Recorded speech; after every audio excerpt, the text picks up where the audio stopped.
আল্লাহ তাআলা পৃথিবীতে মানুষকে পাঠিয়েছেন দুটো কাজের জন্য, একটা ইবাদতের জন্য, একটা পরীক্ষার জন্য।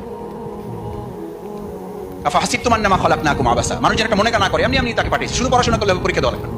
এখন আমাদের কিছু ছাত্র এরকম বাবা যে শুধু পড়াশোনা করে, কোনো ফর্ম ফিল আপ নেই, কোনো রেজিস্ট্রেশন নাই, কোনো এক্সাম নেই, খুব ভালো ছাত্র, এরপর তাকে একটা সার্টিফিকেট দেওয়া হলো। এটা যেমন বিশ্বাস করো না, এই প্রক্রিয়াটা দুনিয়ার জন্য, এই প্রক্রিয়াটা আল্লাহ তাআলা প্রদত্ত। আলিফ লাম মিম হাসিবান নাস আইয়ুতরাকু আইয়াকুলু আমান্না ওয়া হুম লা ইফতানুন। এই জামানায় যেমন কেউ এটা বললে হবে না আমাকে চেনেন না, আমি কি ছাত্র, প্রতিদিন আসি, প্রাইভেট পড়ি, টিউশনি আছে, আমার বাবা গভর্নিং বডির সদস্য, ওকে, পরীক্ষার সময় আমার একটু টুকটাক মাথা ব্যথা করে, আমি কিন্তু পরীক্ষা অ্যাটেন্ড করতে পারবো না, আমাকে কি দিয়ে দিবেন, সার্টিফিকেট দিয়ে দেবেন। এটা যেমন দুনিয়ার জীবনে বাস্তব নয়, কাল কিয়ামতের দিনেও কেউ কেউ এই কথা বলবে, এই কথা বলবে। কি বলবে? পরিষ্কার সে আল্লাহ তাআলার কাছে ঘোষণা করে দিবে, সে আল্লাহ তাআলার কাছে এটা বলবে, ওয়ায়াকুলুনা ওয়াইলাতানা, আফসোস আমার জন্য, আমি এত নামাজ পড়লাম, রোজা রাখলাম, কই কিছুই তো নাই।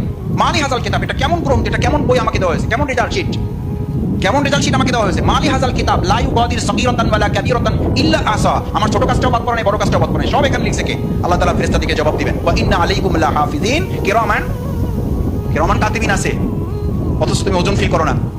সুতরাং বাস্তবে এটা বিশ্বাস করতে তোমার একটু কষ্ট হয়। মোবাইলে ওজন ফিল করো না, অথচ এর মধ্যে পিএইচডি সকস থিসিস আছে, এটা কিভাবে বিশ্বাস করো? কিভাবে বিশ্বাস করো যে গোটা দুনিয়াটা এটার মধ্যে আছে? এটার মধ্যে ওজন নাই, তখন তাহাতে করে পড়ে বেড়াচ্ছে। ঠিক, ওয়া ইন্না আলাইকুম লাহাফিজিন কিরামান কাতিবিন, তারা তোমার দুই কাঁধে আছে।